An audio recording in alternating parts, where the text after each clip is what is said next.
cher public.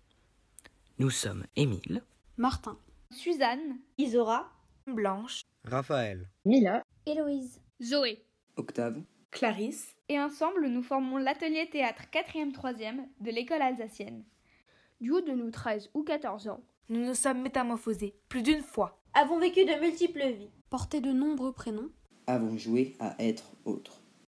Aujourd'hui, la situation actuelle nous empêche de vous révéler ces infinités d'identités. Comme nous l'aurions voulu. Sur la scène, sous les projecteurs. Après le lever du rideau. Ce que nous vous proposons ici est une variante Corona compatible du spectacle que nous vous avons concocté depuis septembre. si nous nous portons garant de la santé de notre corps, Notre sanité d'esprit. nous vous laisserons en juger. Nous avons choisi de vous présenter des textes qui nous sont chers. Et avec lesquels nous avons fait un petit bout de chemin. pas de confinement pour notre désir de théâtre. des extraits de romans, Aux scènes dramatiques, En passant par les fragments de films, nous avons tenu à créer notre propre matière théâtrale. Composite, Passionnée, Vivante, Absurde. Prodigieuse, collective. Et maintenant, place au théâtre.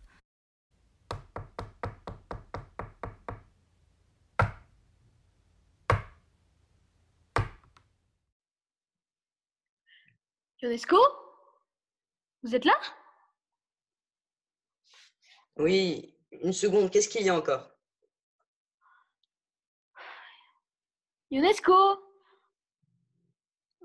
vous êtes là? Oui, une seconde, qu'est-ce qu'il y a encore? Bonjour Ionesco, Bonjour Bartholoméus. heureux de vous trouver. Mon Dieu, j'allais partir. Ça m'aurait ennuyé et comme vous n'avez pas de téléphone. Que faisiez-vous donc? Je travaillais, j'écrivais. La nouvelle pièce, elle est prête. Je l'attends. Ben, j'y travaille, vous savez. Ça avance, mais ce n'est pas facile. Il faut que cela soit parfait, sans longueurs inutiles, sans répétition, n'est-ce pas? Alors voyez-vous, je resserre. Elle est donc déjà écrite. C'est le premier jet, montrez-moi cela. Puisque je vous dis que je suis en train de resserrer le dialogue, Si je comprends bien, vous resserrez le dialogue avant de l'avoir écrit? C'est une méthode comme une autre. c'est la mienne. Enfin, votre pièce, est-elle écrite oui ou non? Oui, enfin, non, n'est-ce pas? Pas tout à fait. Elle est là, quoi. Je ne puis vous la lire dans l'état où elle est tant qu'elle n'est pas... Faites!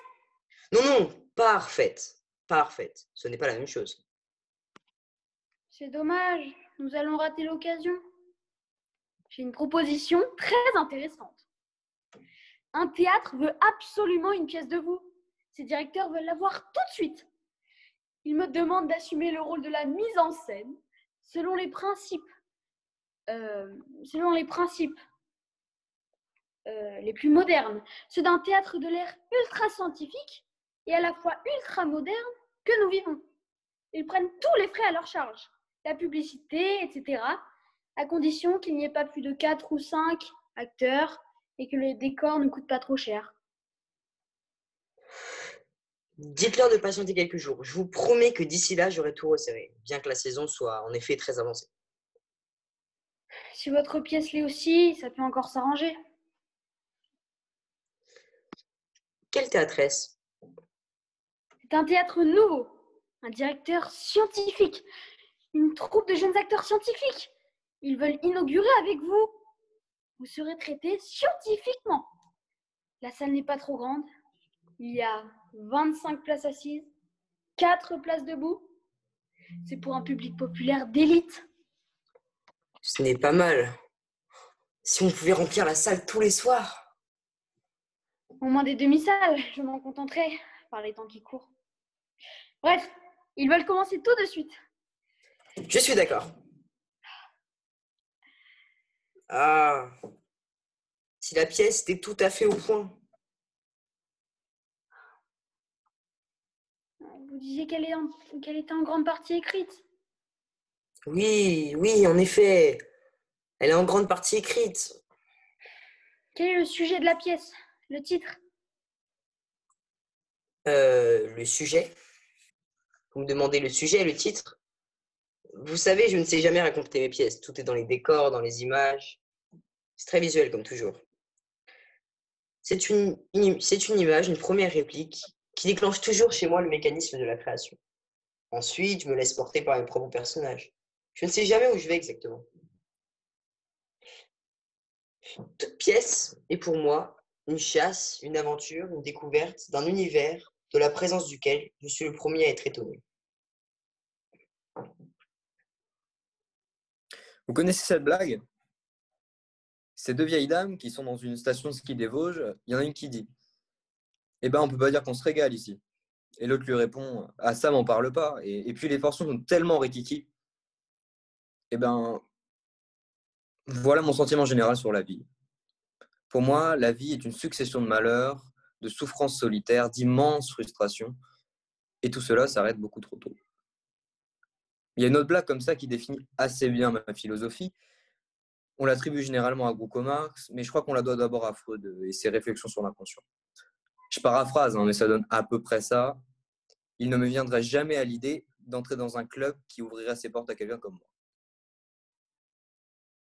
Celle-ci vous permettra de comprendre pourquoi j'ai des problèmes avec les femmes. C'est drôle, depuis quelques temps, je suis traversé par tout un tas de pensées bizarres. C'est peut-être parce que je viens d'avoir 40 ans, je sais pas. Et pourtant, j'ai pas peur de vieillir, non, c'est pas mon genre. Je commence légèrement à me dégarnir, c'est vrai. Mais ça pourrait être pire. Au contraire, je pense que je vais me bonifier avec l'âge. Vous voyez ce que je veux dire? Je crois que la calvitie va me donner une allure vraiment virile. Pas comme ces types qui grisonnent, avec élégance. Bon, après, si ça se trouve, ce sera ni l'un ni l'autre. Je vais peut-être tomber dans une troisième catégorie, celle des papus baveux. Toujours un petit filet au coin de la bouche, qui traîne la savate dans les supérettes, en dissertant à voix haute sur les conséquences de l'immigration. Quoi? Rodrigue, en plein jour? D'où te vient cette audace? Va, tu me perds d'honneur, retire-toi. De grâce. Je vais mourir, madame. Et vous, veillez en ce lieu, avant le coup mortel, dire un dernier adieu. Mon amour vous le doit, et mon cœur qui soupire n'ose sans votre aveu sortir de votre empire. Tu vas mourir? J'y cours, et le compte est vengé. Aussitôt que de vous j'en aurai le congé. Tu vas mourir? Don Sanche est-il si redoutable qu'il donne l'épouvante à ce cœur indomptable? Qui t'a rendu si faible? Ou qui le rend si fort? Rodrigue va combattre et se croit déjà mort? Celui qui n'a pas craint les morts, ni mon père, va combattre Don Sanche et déjà désespère.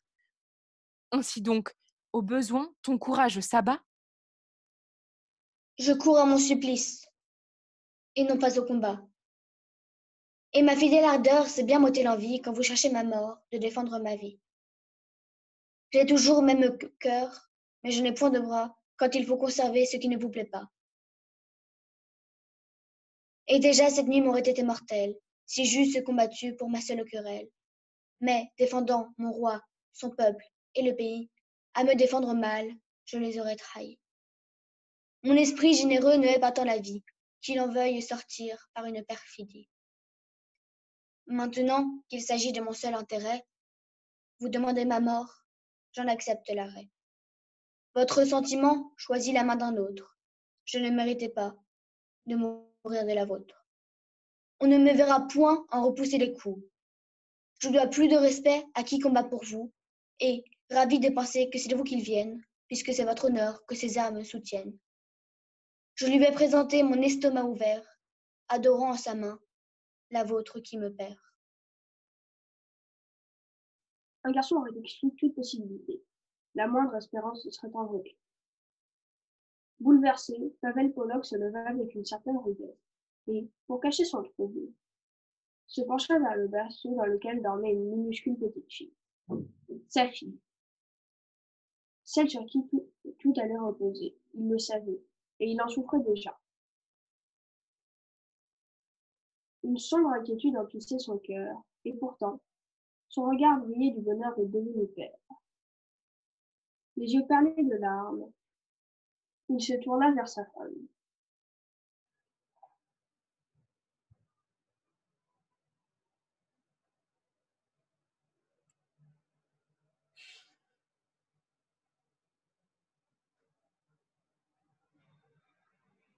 En regardant par la fenêtre, il ne vit personne. Ni les agents de nettoyage, ni les jardiniers, ni les équipes de livraison des repas. Rien de la foule affairée qui, d'ordinaire, peuplait les rues à cette heure-ci de la journée. Il ne voyait que les vélos,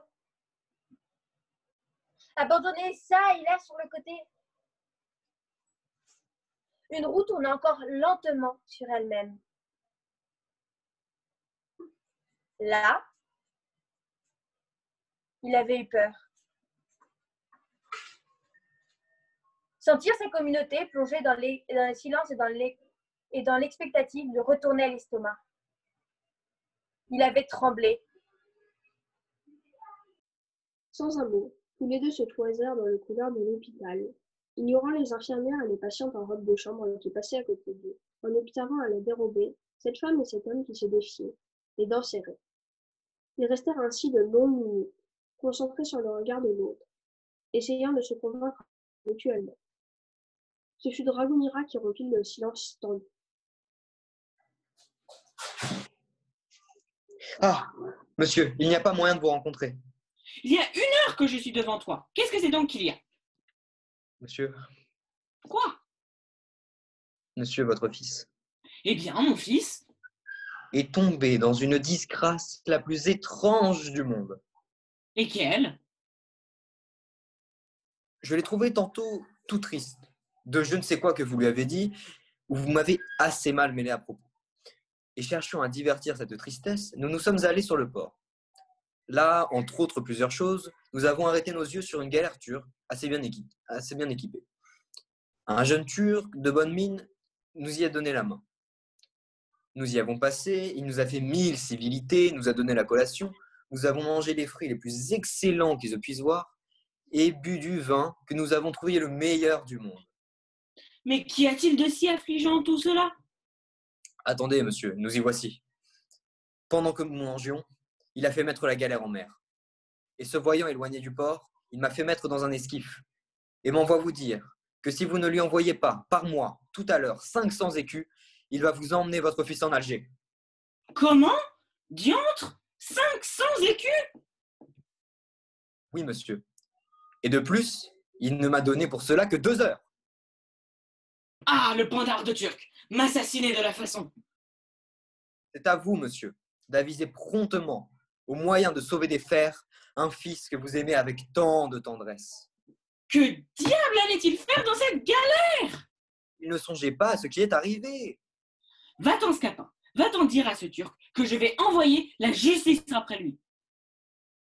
La justice en pleine mer? Vous moquez-vous des gens? Que diable allait-il faire dans cette galère? Vous avez entendu ce qu'il ose prétendre? Messieurs, mes amis, ne perdons pas votre temps. Au fait, vous parlez pour ne rien dire. Comment? Moi, je parle pour ne rien dire. Comment vous osez dire que moi je ne parle pour ne rien dire? Excusez-moi, je n'ai pas voulu dire exactement que vous parlez pour ne rien dire. Non, non, ce n'est pas tout à fait cela. Comment pouvez-vous dire que nous parlions pour ne rien dire, quand précisément vous-même, vous venez de dire que nous parlions pour ne rien dire? Alors qu'il est absolument impossible de parler pour ne rien dire, puisque chaque fois qu'on dit quelque chose, on parle, et que réciproquement, à chaque fois qu'on parle, on dit. Admettons que j'ai pu dire que vous parliez pour ne rien dire. Cela ne veut pas dire que vous parlez toujours pour ne rien dire. Il y a des fois, cependant, où l'on parle plus en ne disant rien et où l'on ne dit rien en parlant trop. Cela dépend des moments et cela dépend des gens. Mais que dites-vous, en somme, depuis déjà un bon moment? Rien, absolument rien. N'importe qui pourrait l'affirmer. C'est Dupont qui parle pour ne rien dire, pas moi. C'est vous. C'est vous. C'est vous. C'est vous. C'est vous. Non. Si. Vous parlez pour ne rien dire. Moi, je parle pour ne rien dire. Oui, parfaitement. Vous parlez pour ne rien dire. Vous parlez pour ne rien dire. Vous aussi, vous parlez pour ne rien Vous parlez dire. pour ne rien dire. C'est vous qui parlez pour ne rien dire. C'est vous qui parlez pour ne rien dire. C'est vous qui parlez pour ne rien dire. C'est vous. C'est C'est vous. vous. C'est vous. C'est vous. Vous. Vous. C'est vous. Allons, ça suffit.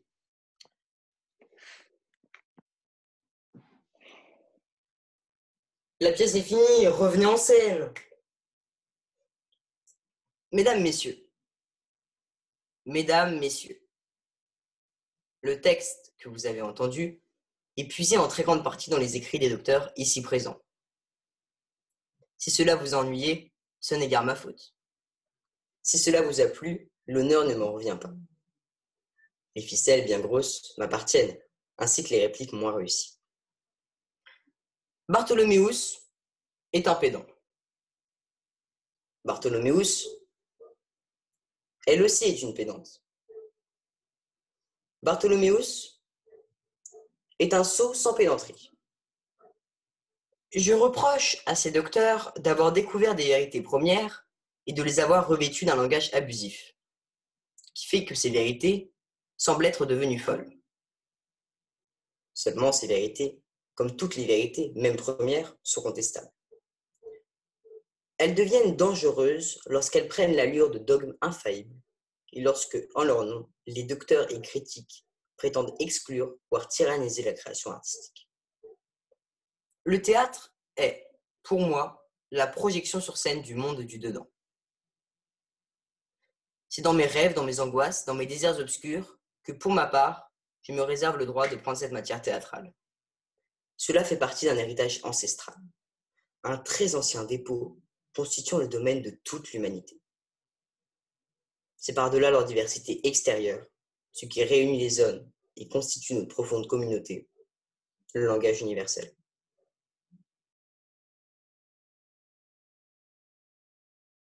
Vous savez, je ne sais jamais raconter mes pièces.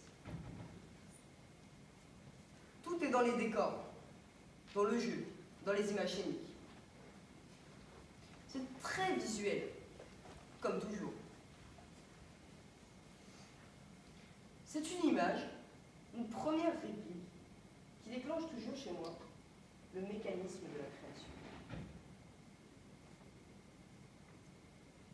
Ensuite, je me laisse porter par mes propres personnages. Toute pièce est pour moi une aventure, une chasse, une découverte d'un univers, de la présence duquel je suis le premier à être étonné. Oh! Je n'ai pas compris dans le zone. Vous penseriez ce que vous pensez. Quoi? Mais c'est génial! Vous? Quoi? Mais c'est génial! Vous êtes tout à fait dans les bonnes épaisses de l'alcool. Quoi? Mais c'est génial!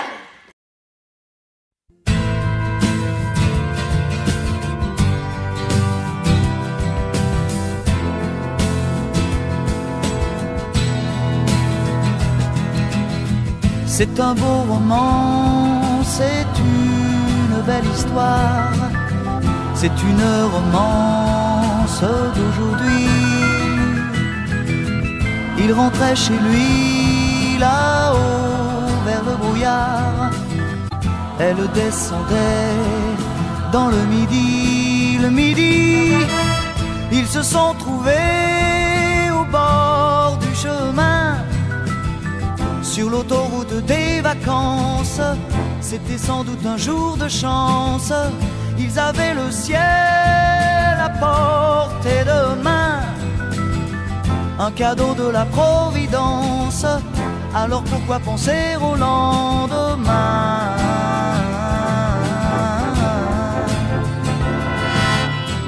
Ils se sont cachés dans un grand champ de blé, se laissant porter par le courant, se sont racontés leur vie qui commençait.